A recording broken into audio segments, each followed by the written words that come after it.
নমস্কার। ভগবান শ্রী শ্রী রামকৃষ্ণ পরমহংসদেব, পরম আরাধ্যা শ্রী শ্রী মা শারদামণি এবং বীর সন্ন্যাসী স্বামী বিবেকানন্দের রাতুল চরণে আমার ভক্তিপূর্ণ ভূমিষ্ঠ প্রণাম জানিয়ে শুরু করছি ভক্তের দরবার ইউটিউব চ্যানেলের শ্রীরামকৃষ্ণ ভক্ত মালিকা পাঠ। আমি প্রণাম জানাচ্ছি পরম পূজ্যবাদ শ্রীমৎ স্বামী গম্ভীরানন্দ মহারাজজির রাতুল চরণে। আমরা আজকে পড়ব পূর্ণচন্দ্র ঘোষ মহাশয়ের জীবন কথা। শ্রীরামকৃষ্ণ যাহাদিগকে ঈশ্বর কোটি বলিয়া নির্দেশ করিতেন, তাহাদের মধ্যে পূর্ণচন্দ্রের সুস্পষ্ট উল্লেখ না থাকিলেও শ্রীরামকৃষ্ণ সংঘের ঐতিহ্যে তিনি ঈশ্বর কোটি বলিয়ায় স্বীকৃত হন। সংঘের প্রাচীনগণ ঈশ্বর কোটিদের মধ্যে এই 6 জনকে গণনা করিয়া থাকেন: স্বামী বিবেকানন্দ, স্বামী ব্রহ্মানন্দ, স্বামী প্রেমানন্দ, স্বামী যোগানন্দ, স্বামী নিরঞ্জনানন্দ এবং শ্রীযুক্ত পূর্ণচন্দ্র ঘোষ। লীলা প্রসঙ্গ ও কথামৃতের বিভিন্ন উক্তিতে পূর্ণের এই উচ্চাধিকারেরই সমর্থন পাওয়া যায়। লীলা প্রসঙ্গে আছে, ঠাকুর আমাদিগকে বলিয়াছিলেন, পূর্ণ নারায়ণের অংশ সত্যগুণী আধার, নরেন্দ্রর নিচেই পূর্ণের এই বিষয়ে স্থান বলিয়া বলা যাইতে পারে। এখানে আসিয়া ধর্মলাভ করিবে বলিয়া যাহাদিগকে বহু পূর্বে দেখিয়াছিলাম, পূর্ণের আগমনে সেই থাকের শ্রেণীর ভক্ত সকলের আগমন পূর্ণ হইল। অতঃপর ঐরূপ আর কেহ এখানে আসিবে না। লীলা প্রসঙ্গ 2য় ভাগ, দিব্যভাব ও নরেন্দ্রনাথ 98 পৃষ্ঠা। কথামৃত আছে, পূর্ণর বিষ্ণুর অংশে জন্ম, 4th ভাগ 248 পৃষ্ঠা, অখণ্ড সংস্করণ পৃষ্ঠা 856 থেকে 69। অংশ শুধু নয়, কলা ওই 247 পৃষ্ঠা, অখণ্ড সংস্করণ পৃষ্ঠা 856। ওদের কেমন জানো? ফল আগে, তারপরে ফুল, আগে দর্শন, তারপর মহিমা শ্রবণ, তারপর মিলন। ওই 269 পৃষ্ঠা, অখণ্ড সংস্করণ পৃষ্ঠা 872। এখানে ঈশ্বরকোটি সম্বন্ধে সংক্ষেপে একটু আলোচনা করিলে মন্দ হইবে না। ঠাকুর ভক্তদিগকে 2 শ্রেণীতে বিভক্ত করিতেন: ঈশ্বরকোটি ও জীবকোটি। ঈশ্বরকোটি যেমন শ্রী চৈতন্য আদি অবতার পুরুষ কিংবা প্রহ্লাদ আদি শুদ্ধ সত্যগুণী ভক্ত বা লীলা সহচর। ঈশ্বরকোটি না হইলে মহাভাব প্রেম হয় না। ইহারা ইচ্ছা করিলেই মুক্ত হইতে পারেন। ইহারা প্রারব্ধের অধীন নহেন। ইহাদের বিশ্বাস স্বতঃসিদ্ধ, যেমন প্রহ্লাদের, এবং ইহাদের কোনো অপরাধ হয় না। ঈশ্বরকোটির প্রেম হইলে জগৎ মিথ্যা বোধ তো হয়ই, অধিকন্তু শরীর যে এত ভালোবাসার জিনিস তাহাও ভুল হইয়া যায়। যাহারা পূর্বে বদ্ধ ছিলেন, পরে সাধন করিয়া সিদ্ধিলাভ করিয়াছেন এবং জীবনের অবশিষ্ট কাল কোনরূপ ভগবদ্ভাবে কাটাইতেছেন, তাহাদিগকেই জীবনমুক্ত কহে। যাহারা ঈশ্বরের সহিত ঐরূপ বিশিষ্ট সম্বন্ধের ভাব লইয়াই জন্মগ্রহণ করিয়াছেন এবং এই জন্মে কোনো সময়ে সাধারণ মানুষের ন্যায় বন্ধনযুক্ত হইয়া পড়েন নাই, তাহারাই শাস্ত্রে আধিকারিক পুরুষ, ঈশ্বরকোটি বা নিত্যমুক্ত প্রভৃতি শব্দে অভিহিত হইয়াছে। আবার একদল সাধক আছেন, যাহারা অদ্বৈত ভাব লাভ করিবার পরে এ জন্মে বা পরজন্মে সংসারের লোককল্যাণ করিত আর ফিরিলেন না। ইহারাই জীবকোটি বলিয়া অভিহিত হন। লীলা প্রসঙ্গ 1ম ভাগ, গুরুভাগ, পূর্বার্ধ 24 পৃষ্ঠা। লীলা প্রসঙ্গে 2য় ভাগ, দিব্যভাব 101 পৃষ্ঠা। ইহাও উল্লিখিত আছে, যে ঠাকুর 6 জন বিশেষ ব্যক্তিকে ঈশ্বরকোটি বলিয়া জগদম্বার কৃপায় জানিতে পারিয়াছিলেন। পূর্ণচন্দ্র পূর্ণ জ্ঞান লইয়াই জন্মিয়াছিলেন। তাই বলরাম বসু মহাশয় ঠাকুরকে যখন একদিন প্রশ্ন করিলেন, মহাশয়, সংসার মিথ্যা একেবারে জ্ঞান পূর্ণের কেমন করে হল? তখন ঠাকুর উত্তর দিলেন, জন্মান্তরীণ, পূর্ব জন্মে সব করা আছে। শরীরই ছোট হয়, আবার বৃত্ত হয়, আত্মা সেই রূপ নয়। পূর্ণের প্রেমের পরিচয় দিতে গিয়া ঠাকুর আর একদিন বলিয়াছিলেন, পূর্ণ উঁচু সাকার ঘর, বিষ্ণুর অংশে জন্ম, আহা কি অনুরাগ। আর একদিন তিনি মাস্টার মহাশয়কে বলিয়াছিলেন, পূর্ণের কেমন অনুরাগ দেখেছ? মাস্টার অনুমোদন করিয়া বলিলেন, আজ্ঞা হাঁ। আমি ট্রামে করে যাচ্ছি, ছাদ থেকে আমাকে দেখে রাস্তার দিকে দৌড়ে এলো, আর ব্যাকুল হয়ে সেইখান থেকেই নমস্কার করলেন। ঠাকুর অমনি শাস্ত্রু নয়নে বলিয়া উঠিলেন, আহা আহা, কি না, ইনি আমার পরমার্থের সংযোগ করে দিয়েছেন।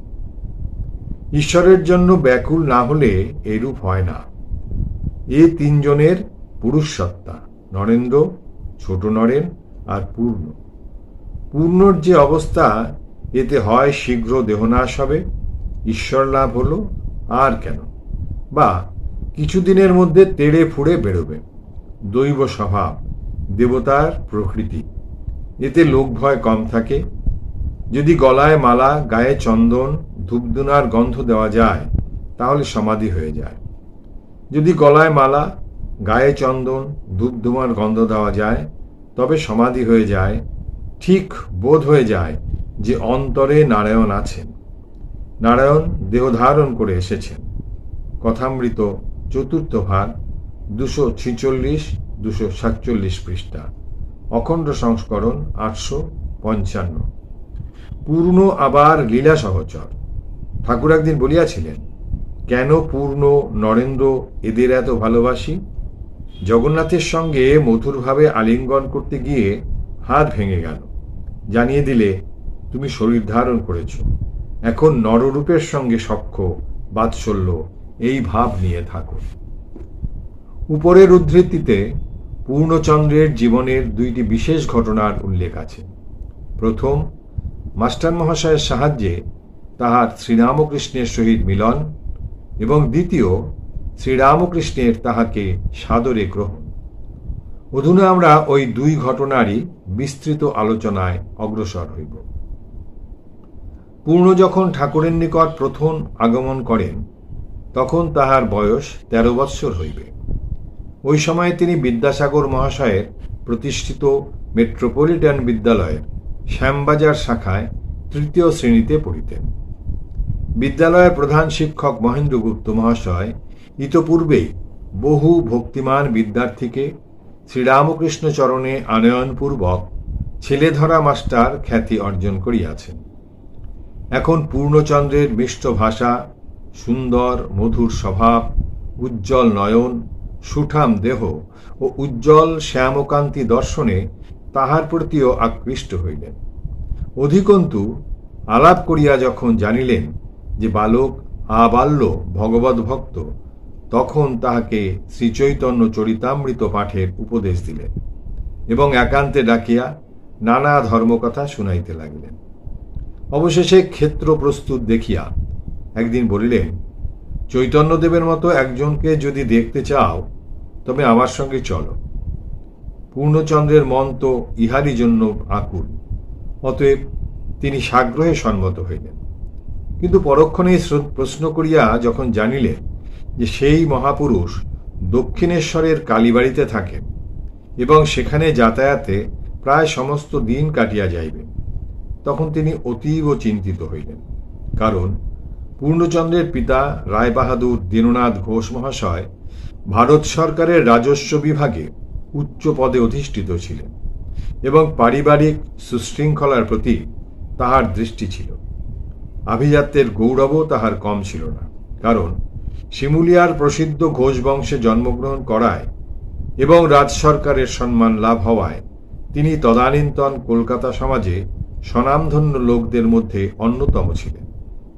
এমন সম্ভ্রান্ত পিতার পুত্র পূর্ণচন্দ্র যথেচ্ছ ব্যবহার করিবেন, ইহা হইতেই পারে না।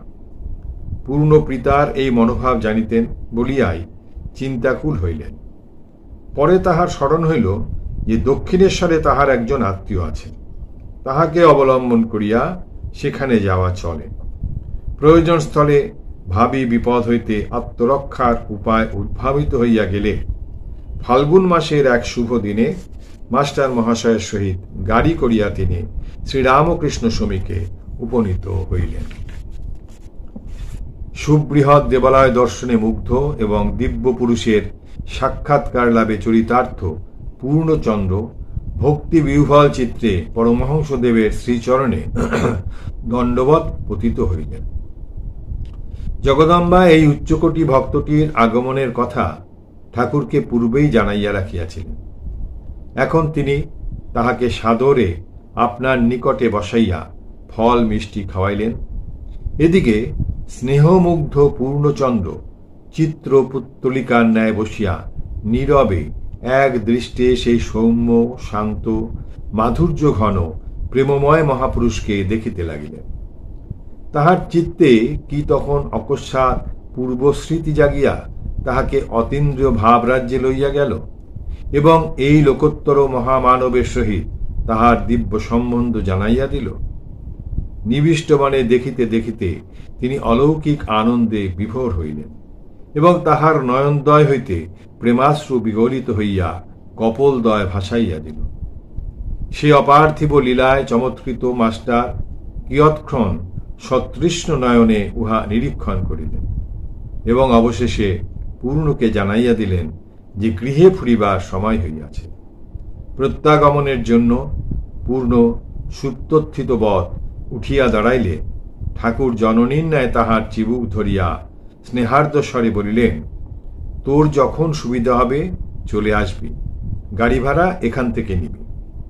কোনো প্রকারে নিজেকে সামলাইয়া ধীরে ধীরে অনিচ্ছুক পদদ্বয়কে টানিয়া লইয়া পূর্ণ গাড়িতে উঠিলেন এবং যথাসময়ে গৃহে পৌঁছাইলেন। অভিভাবক জানিতেও পারিলেন না যে আজ পুত্রের নবজীবনের সূত্রপাত হইয়া গিয়াছে। পূর্ণচন্দ্র এখন হইতে কখনো মাস্টার মহাশয়ের সহিত কখনো একাকী দক্ষিণেশ্বরে যান। প্রথম পরিচয়ের পর ঠাকুরকে দেখিবার জন্য যেমন পূর্ণের প্রাণ হাঁপাইয়া উঠিত, বাড়ির শাসন বা তিরস্কারের ভয় অকস্মাৎ তিরোহিত হইত। সহপাঠীদের সঙ্গও বিষবৎ মনে হইত এবং অবিরাম নির্জনে ভগবানের নাম করিতে ভালো লাগিত। ঠাকুরও তেমনি পূর্ণকে দেখিবার জন্য ব্যাকুল থাকিতেন। সুবিধা পাইলে নানাবিধ খাদ্যদ্রব্য লুকাইয়া তাহাকে পাঠাইয়া দিতেন। সময়ে সময়ে দরদরিত ধারে চক্ষের জল ফেলিতেন এবং কেহ এইরূপ ব্যবহারে বিস্ময় প্রকাশ করিলে বলিতেন, পূর্ণের উপর এই টান দেখেই তোরা অবাক হয়েছিস। নরেন্দ্রর জন্য প্রথম প্রথম প্রাণ যেরকম ব্যাকুল হতো, ও যেরকম ছটফট করতাম তা দেখলে না জানি কি হতিস। অথবা বলিতেন, পূর্ণকে আর একবার দেখিলেই ব্যাকুলতা একটু কম পড়বে। কি চতুর, আমার উপর খুব টান। পূর্ণ বলে, আমারও বুক কেমন করে আপনাকে দেখবার জন্য। দক্ষিণেশ্বরে পূর্ণচন্দ্র একদিন আসিলে ঠাকুর তাহাকে নহবতে শ্রী শ্রী মাতা ঠাকুরানীর কাছে লইয়া গিয়া বলিলেন যে পূর্ণকে যেন মাল্য চন্দনাদিতে ভূষিত করিয়া খাওয়ানো হয়। মাতা ঠাকুরানীও ঠিক তাহাই করিলেন। পূর্ণ ওই ঘটনা এইরূপ বর্ণনা করিয়াছিলেন। আমাকে নহবতখানার ভিতর নিয়ে গিয়ে একজন স্ত্রীলোককে বললেন, এই পূর্ণ, একে খাওয়াবার কথা বলেছিলাম। স্ত্রীলোকটি আমার ঠিক মায়ের মতো স্নেহ ভরে কাছে ডেকে নিয়ে আসন পেতে বসিয়ে খাওয়াতে লাগলেন। ঠাকুর একবার বাইরে যাচ্ছেন, আবার তাড়াতাড়ি এসে তাকে ডেকে বলছেন, ওগো, এই তরকারিটা বেশি করে দিও। আবার যান, আবার আসেন। দাঁড়িয়ে ভাবে যেন কি দেখছেন। আমার আহার শেষ হলে ঠাকুর তাকে হাতে মুখ ধোয়ার জল ঢেলে দিতে বললেন। পরে তাকে চেঁচিয়ে বলে উঠলেন, ওগো, 16 আনা দিও। স্ত্রীলোকটি একটি টাকা আমার হাতে গুজে দিলেন। আমি তখন ভেবেছিলাম স্ত্রীলোকটি বোধহয় ঠাকুরের কোনো মেয়ে ভক্ত। পরে যখন মা ঠাকুরনকে প্রণাম করতে যাই, তখন দেখি সেই তিনি, আমাদের মা। পূর্ণ না বলিলেও ঠাকুরের পূর্বোদ্ধৃত কথামৃত 4th ভাগ 247 পৃষ্ঠা, অখণ্ড সংস্করণ পৃষ্ঠা 855 হইতে অনুমান করিতে পারি যে মালা চন্দন পরিহিত পূর্ণ সেদিন ভাববিহ্বল হইয়াছিলেন। পূর্ণচন্দ্র সম্বন্ধে ঠাকুর অন্য সময়ে একটি অলৌকিক দর্শনের উল্লেখ করিয়াছিলেন। এতক্ষণ ভাবাবস্থায় কি দেখছিলাম জানো? 3-4 ক্রোশ ব্যাপী শিওরে যাবার মেঠো রাস্তা, সেই মাঠে আমি একলা। সেই যে 15-16 বছরের ছোকরার মতো পরমহংস বটতলায় দেখেছিলাম, আবার ঠিক সেই রকম দেখলাম। চারিদিকে আনন্দের কুয়াশা। তারই ভিতর থেকে 13-14 বছরের একটি ছেলে উঠল। মুখটি দেখা যাচ্ছে পূর্ণের রূপ। দুজনেই দিগম্বর। তারপর আনন্দে মাঠে দুইজনেই দৌড়াদৌড়ি করা আর খেলা। দৌড়বার পর পূর্ণর জল পিপাসা পেল। সে একটি গ্লাসে জল পান করলে, পরে আমাকে দিতে এলো। আমি বললাম, ভাই, তোর এটো খেতে পারবো না। তখন সে হাসতে হাসতে গিয়ে ধুয়ে নিয়ে আর 1 গ্লাস জল এনে দিল। পিতার ভয়ে পূর্ণ ইচ্ছামতো দক্ষিণেশ্বরে যাইতে পারিতেন না, তাই ঠাকুর প্রাণের টানে স্বয়ং কলিকাতায় আসিতেন। এইরূপে একবার এক ভক্তগৃহে মিলিত হইয়া তিনি স্বহস্তে পূর্ণকে খাওয়াইয়া দিলেন এবং জিজ্ঞাসা করিলেন, আমাকে তোর কি মনে হয় বল দেখি। অপূর্ব প্রেরণায় অবশ হৃদয় পূর্ণ ভক্তি গদগদ স্বরে বলিয়া উঠিলেন, আপনি ভগবান, সাক্ষাৎ ঈশ্বর। অবাক হইয়া ভাবিতে হয়, বালক পূর্ণ প্রথম পরিচয়ের অব্যবহিত পরেই ঠাকুরকে কি রূপে সর্বোচ্চ আধ্যাত্মিক আদর্শরূপে গ্রহণ করিতে পারিলেন। ইহার উত্তর ঠাকুর দক্ষিণেশ্বরে প্রত্যাগমনান্তে স্বয়ং দিয়াছিলেন। আচ্ছা, পূর্ণ ছেলে মানুষ, বুদ্ধি পরিপক্ক হয়নি, সে কেমন করে ওই কথা বুঝল বলো দেখি? নিশ্চয়ই পূর্বজন্মকৃত সংস্কার। এদের শুদ্ধ সাত্ত্বিক অন্তরে সত্যের ছবি স্বভাবত পূর্ণ পরিস্ফুট হয়ে ওঠে।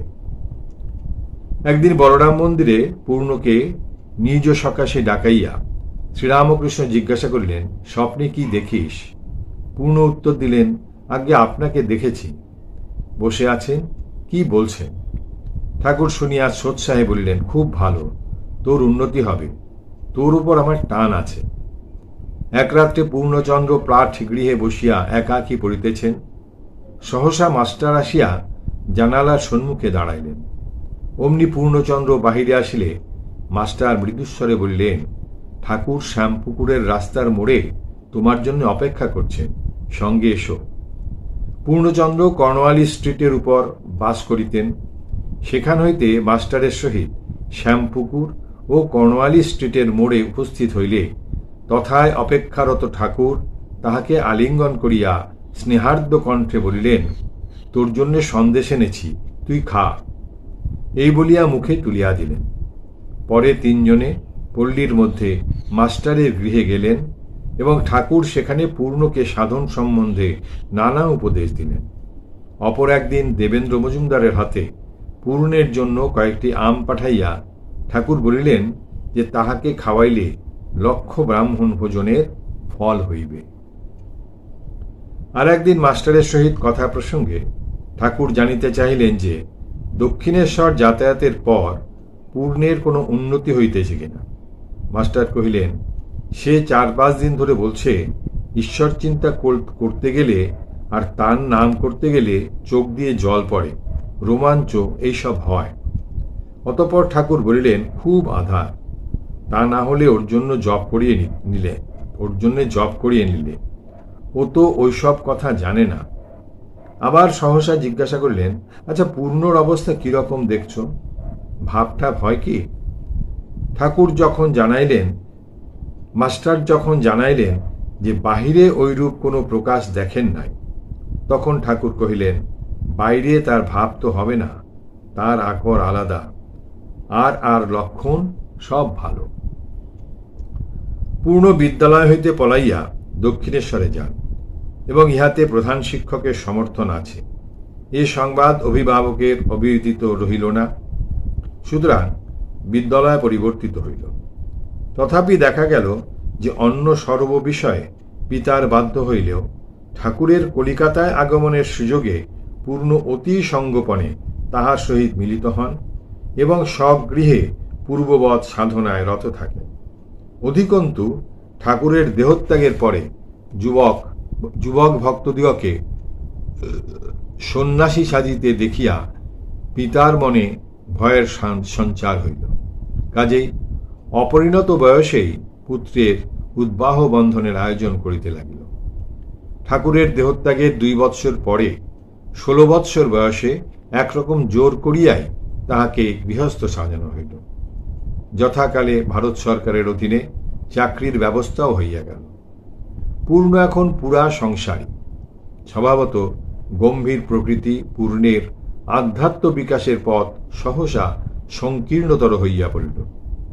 সর্বপ্রকার বিরাট সম্ভাবনা লইয়া আগত যে ঈশ্বরকোটি মহাপুরুষ সত্যগুণের আধিক্যে স্বামী বিবেকানন্দের পরেই স্থান পাইবার উপযুক্ত বলিয়া নির্দিষ্ট হইয়াছিলেন, তাহার হৃদয় মাধুর্যের অভিব্যক্তির ক্ষেত্র এইভাবে সংকুচিত হইতে দেখিয়া ভাবিতে হয় যে এ কি দৈবী মায়া, ইহা কি পারিপার্শ্বিক বিরুদ্ধ পরিবেশের নিকট অন্তঃশক্তির পরাজয়, অথবা ভগবল্লী লীলার সমস্ত অংশ মানব বুদ্ধির অতীত। শাস্ত্রপাথে জানা যায় যে অবতার যখন ধর্মযুগ প্রবর্তনের জন্য ধরাধামে আগমন করেন, তখন 2 শ্রেণীর নিত্যসিদ্ধ ভক্ত তাহার অনুগমন করেন। একদল তাহার যুগ ধর্ম প্রচারে ব্রতী হন, অপরেরা শুধু লীলা আস্বাদন করেন বা লীলা বিলাসের সহায় হন। বাউলের দলের ন্যায় আপন মনে নাচিয়া গাহিয়া চলিয়া যান। পূর্ণ কি এই 2য় শ্রেণীর অন্তর্গত?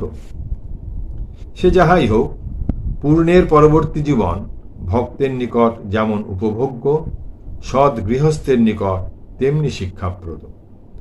লীলা প্রসঙ্গকার সত্যই লিখিয়াছিলেন, ঘটনাচক্রকে পূর্ণকে দ্বার পরিগ্রহ করিয়া সাধারণের ন্যায় সংসার যাত্রা নির্বাহ করিতে হইয়াছিল।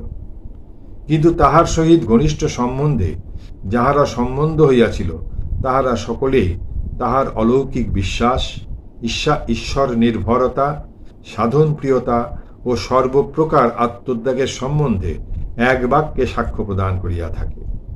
লীলা প্রসঙ্গ 2য় ভাগ, দিব্য ভাব, 99 পৃষ্ঠা।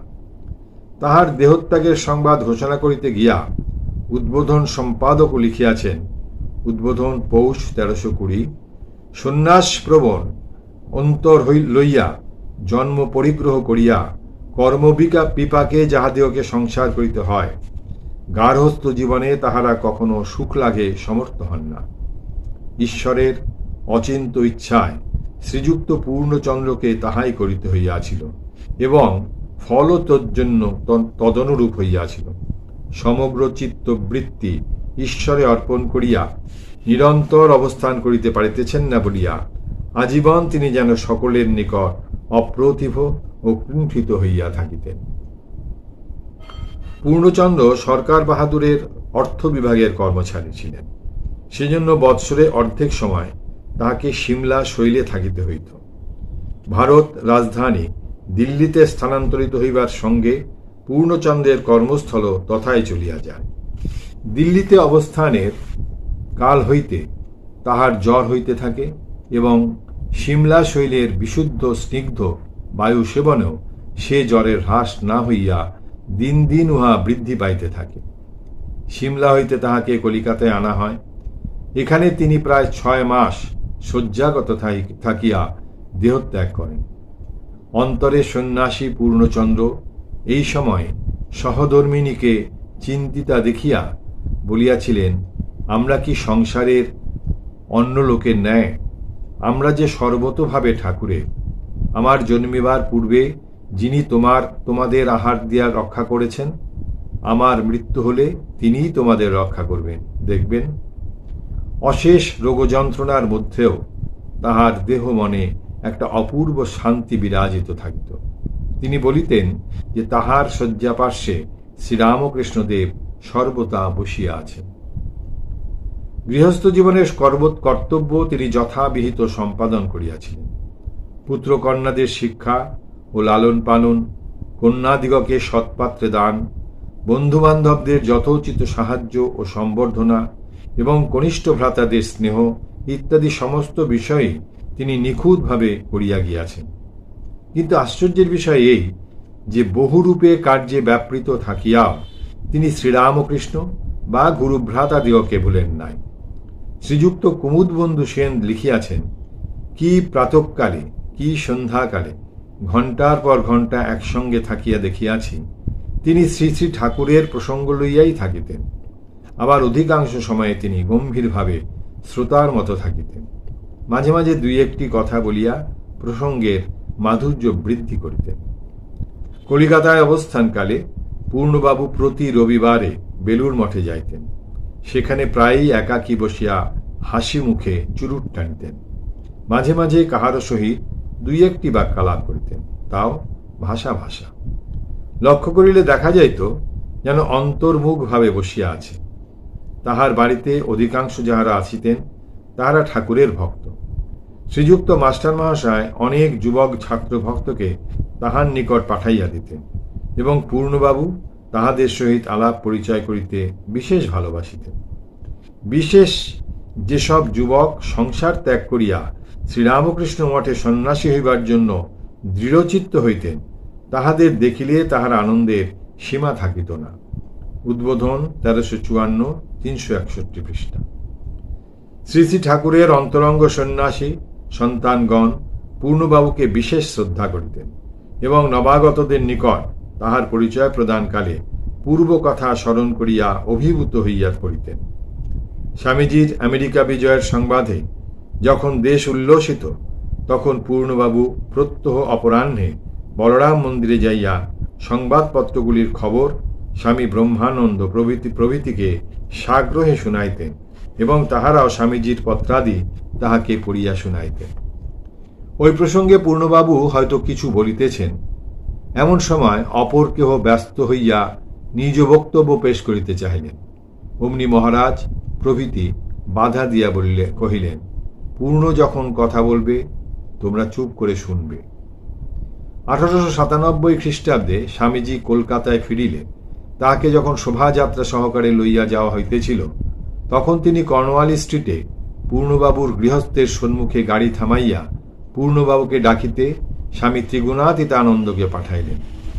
পূর্ণবাবু সকালে শিয়ালদহ স্টেশনে ভিড়ের এক পার্শ্বে দাঁড়াইয়া অভ্যর্থনার আড়ম্বর ও স্বামীজিকে দর্শনান্তে গৃহে ফিরিয়া অফিসে যাইবার আগে স্নান করিতেছিলেন।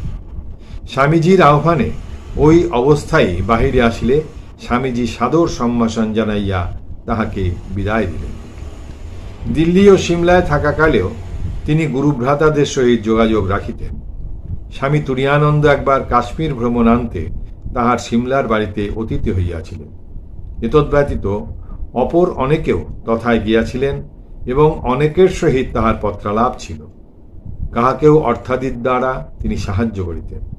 গিরিশবাবুর দেহত্যাগের কিছু পূর্বে পূর্ণ তাহার শয্যা পার্শ্বে উপস্থিত হইলে গিরিশ করজোরে বলিলেন, ভাই আশীর্বাদ করো, যেন প্রতি মুহূর্তে ঠাকুরকে স্মরণ করিতে পারি। জয় রাম কৃষ্ণ। পূর্ণ কোমল স্বরে উত্তর দিলেন, ঠাকুর আপনাকে সর্বদাই দেখছেন, আপনি আমাদের আশীর্বাদ করুন। বিবেকানন্দ সমিতির সদস্যবৃন্দের অনুরোধে তিনি 1907 খ্রিস্টাব্দে উহার সম্পাদকের পদ গ্রহণ করেন। কলকাতায় অবস্থানকালে তিনি প্রায়ই সন্ধ্যা সমাগমে শঙ্কর ঘোষ লেনে সমিতি ভবনে যাইয়া স্বয়ং ঠাকুর ঘরে ধ্যানে বসিতেন এবং অপর সকলকে ওই বিষয়ে উৎসাহ দিতেন। তাহার ওই পদে প্রতিষ্ঠিত থাকা কালেই মাদাম কালভে কলিকাতায় আসেন। পূর্ণবাবু সমিতির মুখপাত্র হিসাবে সভাঘন সহ গ্র্যান্ড হোটেলে যাইয়া তাহার সহিত সাক্ষাৎ করেন এবং স্বামীজির বিভিন্ন ভাবের ফটো তাহাকে উপহার দেন। ওই পদে তিনি 1 বৎসর অধিষ্ঠিত ছিলেন। অতঃপর সিমলা চলিয়া যাওয়ায় উহা ছাড়িয়া দিতে বাধ্য হন। অফিসের ছুটির পর তিনি সিমলা পাহাড়ের কোনো নিভৃত স্থানে ধ্যানে মগ্ন হইয়া বসিয়া থাকিতেন। গৃহে ফিরিতে অনেক রাত্রি হইয়া যাইত। সেখানে গুরুভ্রাতারা ছিলেন না, আশ্রমাদিও ছিল না। সুতরাং শ্রীগুরুর স্মরণমননের উপায় এতদ ভিন্ন আর কি হইতে পারে? তবে বাহিরে ভাবের প্রকাশ না থাকিলেও অন্তরে উহা সর্বদাই ফল্গু নদীর ন্যায় প্রবাহিত হইত, এবং কোনো কারণে উপরের আবরণ একটু সরিলেই স্বচ্ছ জলধারা বাহির হইয়া পড়িত। দৃষ্টান্ত স্বরূপে বলা যাইতে পারে যে প্রফুল্ল কুমার ব্যানার্জি মহাশয় একদিন সিমলার বাড়িতে উপস্থিত হইয়া দেখিয়াছিলেন যে শ্রীযুক্ত পুলিন মিত্র ভগবৎ সঙ্গীত করিতেছেন এবং পূর্ণবাবুর দুই চক্ষে ধারা বহিতেছে। ইহার পরেও অনেকক্ষণ তাহার চক্ষু লাল হইয়াছিল। অপর একদিন ভ্রমণের সময় তাহাকে আনমনা দেখিয়া পার্শ্বস্থ এক ব্যক্তি জানিতে চাহিয়াছিলেন যে তাহার দেহবোধ আছে কিনা। ইহার উত্তরে পূর্ণবাবু গলায় হাত দিয়া বলিয়াছিলেন যে উপরের অংশটির শুধু আছে, নিম্নের কোনো বোধ নাই। ফলত তিনি আধ্যাত্ম ভূমিতেই নিত্য প্রতিষ্ঠিত ছিলেন। তবে ব্যবহারিক দৃষ্টিতে দৈনন্দিন জীবনেরও একটা ধারা ছিল। অবসর সময়ে তিনি পড়াশোনা যথেষ্ট করিতেন এবং সুন্দর প্রবন্ধ লিখিতে পারিতেন। ব্যায়ামাদির ফলে তাহার শরীর বেশ সবল ও সুদৃঢ় ছিল। সিমলা পাহাড়ে গোরাদের অন্যায় অত্যাচারের প্রতিবাদ কল্পে তাহাকে দুই একবার এই শক্তি প্রয়োগও করিতে হইয়াছিল এবং জয় হইয়াছিল তাহারই।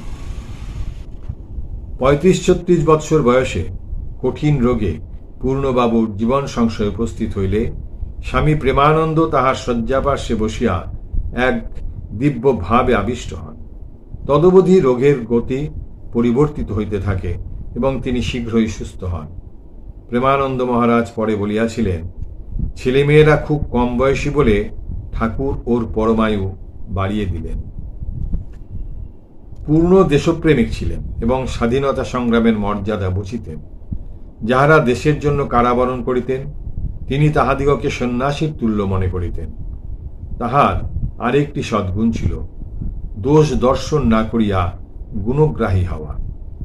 ধনী জমিদার ও সুপুরুষ শ্যাম বসু মহাশয়ের সর্বপ্রকার বৈষ্ণবোচিত বাহ্য সদাচরের সহিত চরিত্রগত দুর্বলতাও ছিল। তিনি পূর্ণবাবুর নিকট খুবই যাতায়াত করিতেন এবং তাহাকে গুরুজি বলিয়া সম্বোধন করিতেন। জনৈক যুক্তিবাদী যখন পূর্ণবাবুকে ঈদৃশ অসঙ্গতির কথা স্মরণ করাইয়া দিলেন, তখন তিনি উত্তর দিলেন, শ্যামবাবুর দোষ আছে বটে, কিন্তু সে যা করে একাই করে, দল নিয়ে করে না। কিন্তু তার যা গুণ আছে তা খুব কম লোকের মধ্যে দেখতে পাওয়া যায়, সেটা সত্যানুরাগ। সে যদি কোনো বিষয়ে কোনো কথা দেয় তা সে রাখবে, হিমালয়ের মতো অচল অটল। আর কেউ বিপদে পড়লে বা কারুর কষ্ট দেখলে সে সাহায্য করে, অবজ্ঞা করে না।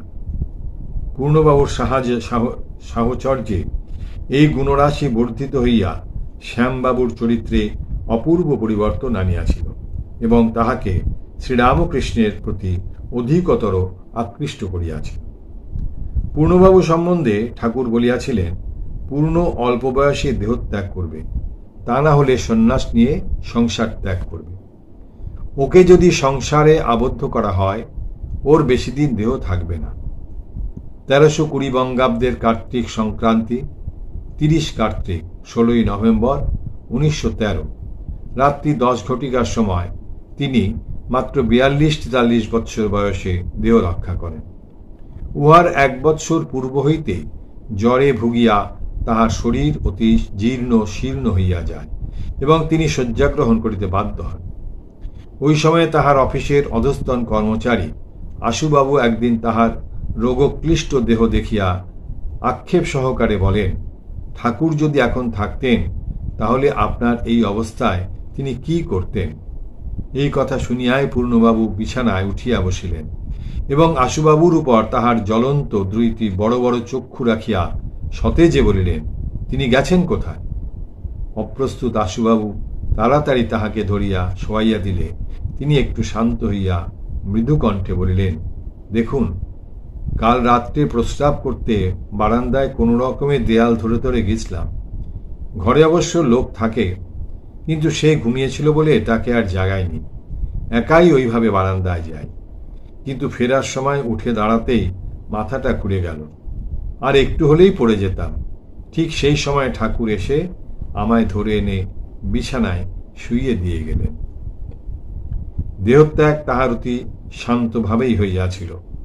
বাড়ির কেহ বুঝিতেই পারেন নাই। মুখে তখন তাহার দিব্য কান্তি ও শান্তি। ব্রহ্মতালু তখনও গরম। ডাক্তার আসিয়া দেখিয়া বললেন, 2-3 ঘণ্টা আগে দেহত্যাগ হইয়াছে। ঠাকুরের লীলা যেমন অদ্ভুত, তাহার সহচর বৃন্দের জীবনও তেমনি অপূর্ব ও মানব বুদ্ধির অগম্য। শ্রীযুক্ত পূর্ণচন্দ্র ঘোষ মহাশয়ের জীবন কথা এখানেই শেষ হল। জননীং শারদাং দেবীং রামকৃষ্ণং জগদ্গুরুং পাদপদ্মে তয় শ্রিত্বা প্রণমামি মুহুর্মুহুঃ।